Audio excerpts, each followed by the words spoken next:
Nah, di dalam sholat adalah khusyuk, ya, menghadirkan kekhusyukan. Apa itu khusyuk? Ya, kemarin sudah kita bahas. Khusyuk itu adalah orang yang, ya, menghadirkan hatinya ketika sholat. Macam mana hati kita biar hadir? Di situ kita harus mentadabburkan, memahami, pertama memahami makna yang kita baca, apa yang kita baca. Macam mana kita nak bisa merenungkan bacaan kalau kita sendiri tidak paham, ya. Pahami dulu, mengerti maknanya, pahami, hadirkan di dalam sholat. Makanya untuk bisa menghadirkan khusyukan di dalam sholat, kita harus paham makna-makna, ya, ayat-ayat, zikir-zikir di dalam sholat. Nah, itu bisa membantu untuk mengkhusyukkan diri kita, menghadirkan hati kita ketika sholat. Ada sebagian ulama mengatakan, ya, minimal khusyuk itu ada yang mengatakan 3 tempat, ada yang mengatakan 4 tempat. Pertama ketika niat, ya. Kemudian ketika kita baca iftitah, inni wajjahtu wajhiya lilladzi fatara sama, itu hadirkan hati kita. Wajjahtu wajhiya, bukan ini, wajjahtu wajhiya. Kemudian baca iyyaka na'budu wa iyyaka nasta'in. Itu lain hubungannya antara kita dengan Allah Subhanahu wa taala. Dan yang berikutnya ketika kita mengucap assalamu alayka ayyuhan nabiyyu wa rahmatullahi wa barakatuh. Nah, yang berikutnya, ya, adalah asyhadu an la ilaha illallah. Dan itu hadirkan hati kita di dalam sholat. Kalau tidak memungkinkan menghadirkan dari takbir sampai salam. Nah, minimal ketika kita tidak bisa menghadirkan semuanya, tadi solusi yang kemarin, solusi terakhir adalah untuk menjaga sholat berjamaah. Ya, ketika kita sholat berjamaah, maka Allah Subhanahu wa taala pastikan sholat itu diterima oleh Allah. Selama sholat-sholat tersebut memenuhi rukun dan syarat. Jadi rukun dan syarat itu, rukun syaratnya sudah terpenuhi, ya. Ya, karena ketika rukun syarat tidak terpenuhi, ya tidak sah sholat kita. Maka kita wajib disuruh nanti untuk mengulangi sholat, menunjukkan harus dengan rukun dan syaratnya. Ya. Nah, untuk khusyuk tadi, ketika kita sama sekali tidak khusyuk, bahkan misal imam tadi tidak ada khusyuk, makmum tidak ada khusyuk, semua tidak ada khusyuk, maka Allah Subhanahu wa taala pandang jemaahnya, ya, perkumpulan kita tadi, sehingga diterima Allah ibadat kita, sholat kita. Yang penting antara makmum dengan imam dan makmum harus memenuhi rukun dan syarat sholat. Ya, wajib kita belajar.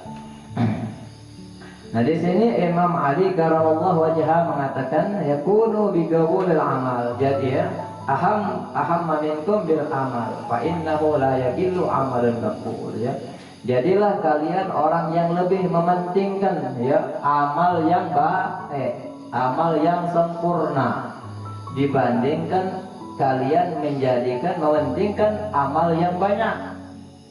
Karena kata beliau, ya, fa innama yataqabbalullahu minas shalah bi qadril hudur awil khusyuk. Ya, sesungguhnya ukuran amal sholat yang diterima oleh Allah Subhanahu wa taala seukuran hadirnya hati kita, khusyuknya hati kita dalam sholat. Jadi kalau sholat 1000 rakaat tanpa khusyuk, ya, hanya menggugurkan kewajiban, ya. Sholatnya gugur kewajiban, tapi pahalanya, kata ulama fikih, kurang sempurna. Kata Imam Ghazali tidak dapat apalah, cuman hanya menggugurkan kewajiban. Nah, kalau kita tidak pernah belajar, tidak pernah pengen tahu macam mana khusyuk, macam mana ini, macam itu, akhirnya sholat kita seumur hidup hanya menggugurkan kewajiban. Sayang, ya. Allahu Akbar. Nah, ketika kita mulai iftitah ada gangguan-gangguan itu, pikiran ke sana, pikiran ke sini. Nah, ketika ada pikiran tadi, macam mana diusahakan balik lagi kepada kesadaran kita. balik lagi kepada kekhusyuan. Ingat bahwasanya kita dalam keadaan sholat, jangan sampai itu lalai terus. Dia lalai terus dalam sholat. Pas rukuk lupa, usahakan ketika i'tidal ingatkan lagi. Ya, pas sujud lupa, diusahakan duduk antara dua sujud, dihadirkan lagi. Jangan sampai dari takbir sampai salam tidak benar kekhusyuan. Tambah lagi kita sholat sendiri. Beliau mengatakan amal yang baik, ya, amal yang baik itu lebih dicintai oleh Allah Subhanahu wa taala daripada amal yang banyak. Amal baik, amal yang benar, sempurna, ya, rukun syaratnya terpenuhi, kemudian diiringi dengan sunnah-sunnah Rasul Sallallahu Alaihi Wasallam, salah satunya kekhusyuan, menghadirkan hati di dalam sholat. Walaupun sedikit Allah lebih senang daripada banyak. Tidak ada sempurna, tambah lagi banyak tidak sah secara syariat. Banyak orang kan sholat kan. Sholat bukan hanya menggugurkan kewajibannya beda gugur. Macam mana sholat kewajibannya tidak gugur? Orang yang sholat wuduknya salah, orang yang sholat takbirnya salah, tahiyatnya salah, fatihahnya salah, rukuknya salah. Nah, sholat seperti ini jangankan menggugurkan kewajiban, ya, tidak gugur kewajibannya. Kenapa? Dia dianggap tidak sholat. Banyak sekarang, banyak orang yang sholat tapi tidak sholat. Ya. Kenapa? Karena keteledoran. Tidak usaha macam mana sholat itu diterima oleh Allah Subhanahu wa taala. Jadi kalau kita pengen ibadat kita diterima Allah Subhanahu wa taala, pelajari macam mana cara amal tersebut diterima, ya. Sering kita ulang-ulang hadisnya masalah sholat yang diterima oleh Allah Subhanahu wa taala, sholat yang ditolak oleh Allah, ya. Kemudian ada orang sholat di zaman Nabi sendiri, ya. Kalau Nabi itu mendoakan doa untuk sholat orang yang tidak sah diterima Allah, diterima. Doa Nabi makbul. Tapi Nabi mengajarkan kepada sahabat beliau, kalau sholat itu salah tidak diterima. Sholat itu salah tidak gugur. Makanya ada orang sholat sholli, kata Nabi, fa'anta lam tusolli. Sholat kau belum sholat, ya sudah sholat. Ya, ini perhatian gitu. Jangan sampai nanti ketika di alam barzah baru kita pengen mucak sholat gitu. Nah, kalau sudah di barzah tidak bisa lagi mucak. Ya, makanya orang di alam barzah itu, orang ketika nazar, mereka itu pengen dua hal amalnya. Ya, laula akhartani ila ajalin qarib fa asaddaq wa aqum minas sholihin. Pengen sedekah dan pengen beramal soleh. Amal soleh ini kata ulama antara dua, ada yang mengatakan sholat. Dulu di dunia tidak pengen sholat, tidak pernah sholat.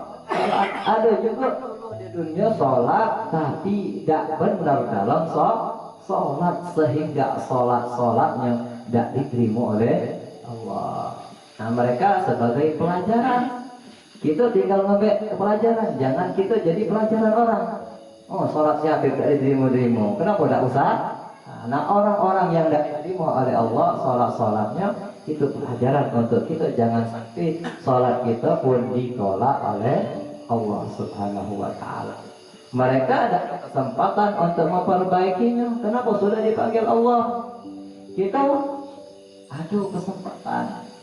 Iya, ada kesempatan mungkin sampai besok umur kita. Nah, malam ini kita perbaiki sholat kita. Ya, perbaiki sholat subuh kita, perbaiki sholat ini. Nah, insya Allah walaupun sedikit masa ibadat kita tadi diterima oleh Allah. Mungkin umur kita masih 2 hari, tapi sholat yang 2 hari tadi benar diterima oleh Allah. Dibanding amal yang 50 tahun kemarin salah semua, tidak sempat kita perbaiki. Yang mudah-mudahan ditutup dengan 2 hari amal tadi. Jangan sampai 60 tahun, 70 tahun semuanya total tidak diterima oleh Allah Subhanahu wa taala. Itu kan pengen kita. Nah, jadi amal yang sedikit benar sesuai yang diajarkan oleh Nabi Shallallahu Alaihi Wasallam lebih dicintai Allah lebih disenangi Allah daripada amal yang banyak namun salah benar. Makanya di dalam Al-Quran Allah Subhanahu wa Ta'ala berfirman, ya, Alladzi khalaqal mauta wal hayata, ya. Sesungguhnya Allah Subhanahu wa Ta'ala zat yang khalaqal mauta, yang telah menciptakan kematian, ya. Allah yang menciptakan kematian. Kita semua bakal dipanggil oleh Allah Subhanahu wa Ta'ala. Wal hayata, dan Allah juga zat yang menciptakan kehidupan sekarang atau kehidupan yang abadi nanti. Allah yang menciptakan. Liyabluwakum. Nah, untuk apa Allah ciptakan kita? Liyabluwakum, diujinya kita. Ya, diuji tak kita di dunia ini? Diujinya oleh Allah Subhanahu wa Ta'ala. Makanya kita kalau bisa, ya, melewati ujian, kita selamat.